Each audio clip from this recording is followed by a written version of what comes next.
বন্ধুরা, রাশিয়ার manufacturing industry ক্রমশ ডুবতে চলেছে আর রাশিয়া তাকে বাঁচাতে ভারতের সাহায্য চাইছে। রাশিয়া এটা চায় যে ভারত ডুবে যাওয়া রাশিয়ান কোম্পানিগুলোকে যাতে সামলায়, এছাড়াও আমেরিকান ইউরোপিয়ান কান্ট্রিগুলোকে যাতে ভারত রিপ্লেস করতে পারে। এমনকি রাশিয়া তার কোম্পানির ওনারশিপ ভারতকে দেওয়ার জন্য আমন্ত্রণ জানিয়েছে। আর এর মানে হলো, যদি ভারত এই রাশিয়ান কোম্পানিগুলোকে অ্যাকোয়ার করে নেয় তাহলে রাশিয়ান মার্কেট থেকে টেকনোলজি এবং ফরেন এক্সচেঞ্জ ভারতে আসতে পারবে। ফাইনালি ভারতের জন্য রাশিয়ার পক্ষ থেকে দরজা খুলে দেওয়া হয়েছে, যেটা শুধুমাত্র চীনের জন্য খোলা ছিল।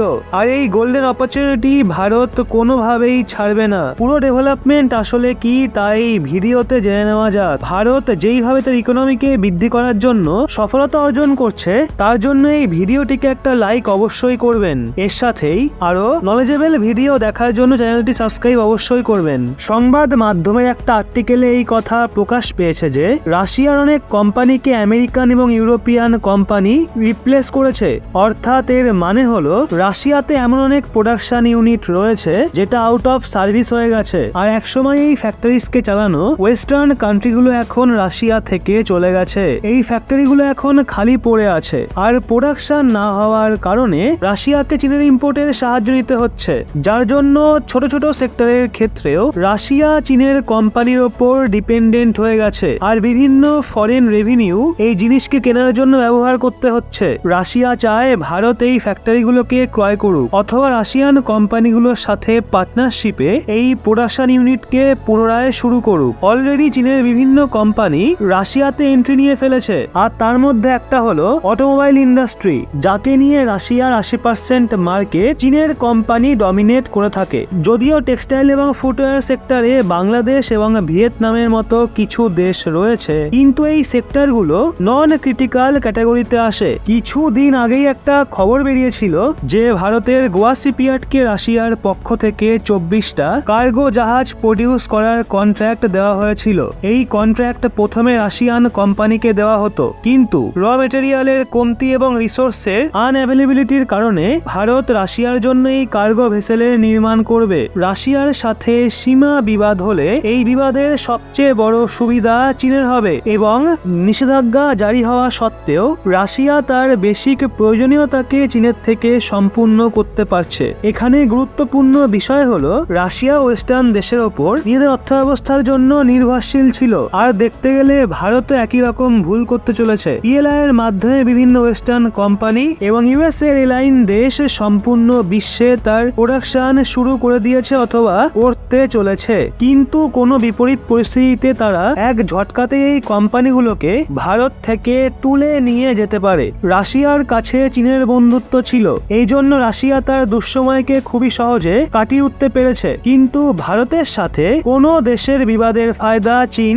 কোনোভাবেই হাতছাড়া করবে না। এই জন্য অনেক প্রয়োজন ভারতীয় কোম্পানি এবং র মেটেরিয়ালকে, ভারতীয় কোম্পানির কোনো মেটেরিয়ালকে আত্মনির্ভরভাবে তৈরি করা, যা থেকে সঠিকভাবে ভারত আত্মনির্ভর হতে পারবে। এখনো তো কোনো কোম্পানির রাশিয়ায় যাওয়ার খবর পাওয়া যায়নি, কিন্তু এর 100% চান্স রয়েছে যে ভারতীয় ম্যানুফ্যাকচারার এই সুযোগ একদমই হাতছাড়া করবে না। এছাড়াও ভারতের আরো একটা ফায়দা হতে চলেছে। 1834 খ্রিস্টাব্দের মে মাসে যখন ইলেকট্রিক মোটরের ইনভেনশন জার্মানিতে হয়েছিল, আর তখন থেকে আজ পর্যন্ত একটা ক্রান্তিকারী ইনভেনশন পুরো বিশ্বের ইন্ডাস্ট্রি এবং ট্রান্সপোর্টেশনের নকশাই পরিবর্তন করে দিয়েছিল। স্পেশালি চীন এই টেকনোলজির সাহায্যে আজ যেই পর্যায়ে রয়েছে, সেই পর্যায়ে পর্যন্ত পৌঁছাতে আজ ভারত ম্যাক্সিমাম 15 বছর পিছিয়ে রয়েছে। বিশেষ কথা হলো, মোটর টেকনোলজি এবং ম্যানুফ্যাকচারিং এতে ভারতে যে ক্রান্তির অপেক্ষা ছিল সেটা শেষ হয়ে গেছে। আর ফাইনালি এমন এক সেক্টরে মোটরের ডেভেলপমেন্টের কাজ শুরু হয়েছে, যার জন্য চীন আজ পুরো বিশ্বতে যে কোনো দেশের থেকে অনেক বেশি এগিয়ে রয়েছে, যাকে নিয়ে কিছুদিন আগেই ভারত সরকার ম্যানুফ্যাকচারিং পিএলআই জারি করেছিল, যার মাধ্যমে ড্রোনস এবং তার কম্পোনেন্টের প্রোডাকশন ভারতে শুরু করা যাবে। ড্রোনের প্রোডাকশন তো ভারতে অলরেডি শুরু হয়ে গেছে, কিন্তু এতদিন পর্যন্ত সেটা খুবই স্বল্প পরিমাণে ছিল। কিন্তু আজ যেই খবর সামনে এসছে, তা থেকে পুরো ভারতীয় ড্রোন ইন্ডাস্ট্রির চেহারায় পরিবর্তন এসে যাবে। কারণ ভারতের একটা কোম্পানি স্ক্র্যাপিং ড্রোন মোটরের ডেভেলপমেন্ট সম্পূর্ণ করে নিয়েছে। 18 কেবির এই মোটর আর্মি ফোর্স ফোর্স ছাড়াও এগ্রিকালচার সার্ভিস এবং লজিস্টিক অ্যাপ্লিকেশনেও ব্যবহার করা যাবে। এখন এই মোটরের বেসিক টেকনিক্যাল স্পেসিফিকেশনে আমরা যাব না। এর হালকা এবং হাইলি এফিশিয়েন্ট ডিজাইনের জন্য একে লাদাখের মতো এলাকাতে হাই অল্টিটিউড অপারেশন ক্যারি করার জন্য ব্যবহার করা যেতে পারে। এর সাথে 4টে মোটর কনফিগারেশন ব্যবহার করে এই মোটর দিয়ে 30 কিলোগ্রাম পর্যন্ত পেলোড খুব সহজেই ট্রান্সফার করা যেতে পারে। আপনার মনেই থাকবে আজ থেকে প্রায় 2 বছর আগে ই রিক্সা, ইলেকট্রিক 2 এবং 4 হুইলার মোটরের প্রোডাকশন ভারতে হতো না, কিন্তু আজ পরিস্থিতি সম্পূর্ণ পরিবর্তন হয়ে গেছে।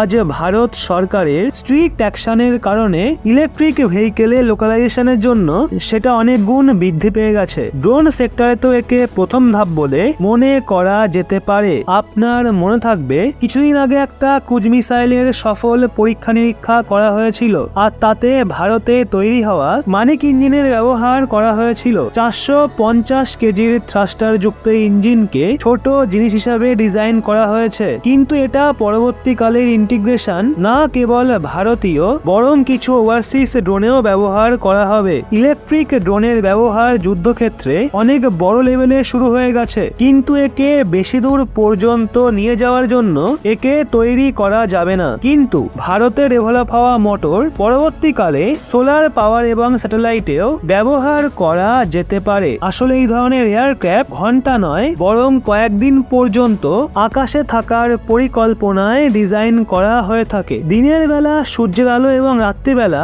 ব্যাটারির স্টোর এনার্জি ব্যবহার করে এটা 3 দিন পর্যন্ত বাতাসে ভেসে থাকতে পারবে। আর এটা স্যাটেলাইটের মতোই ওয়্যারলেস কমিউনিকেশন এবং আর্মি ফোর্সের সাহায্য করতে পারবে। ভারতে তৈরি হওয়া ইলেকট্রিক ড্রোনের মডিফিকেশন অনেক বেশি করা হবে, যার জন্য বেশি সেক্টরে একে ইউজ করা যেতে পারে। বাকি যেভাবে রাশিয়া ভারতকে রাশিয়াতে যাওয়ার আমন্ত্রণ জানিয়েছে, তো সেক্ষেত্রে ভারতের কি এটা স্বীকার করা উচিত হবে? নিজেদের ইন্ডাস্ট্রি রাশিয়াতে স্থাপন করা উচিত হবে, হ্যাঁ নাকি না? নিচে কমেন্টে আপনার মতামত অবশ্যই জানান। আর এরকমই লেটেস্ট ইনফরমেটিভ ভিডিও পেতে চোখ রাখুন রহস্য বাংলার পর্দায়।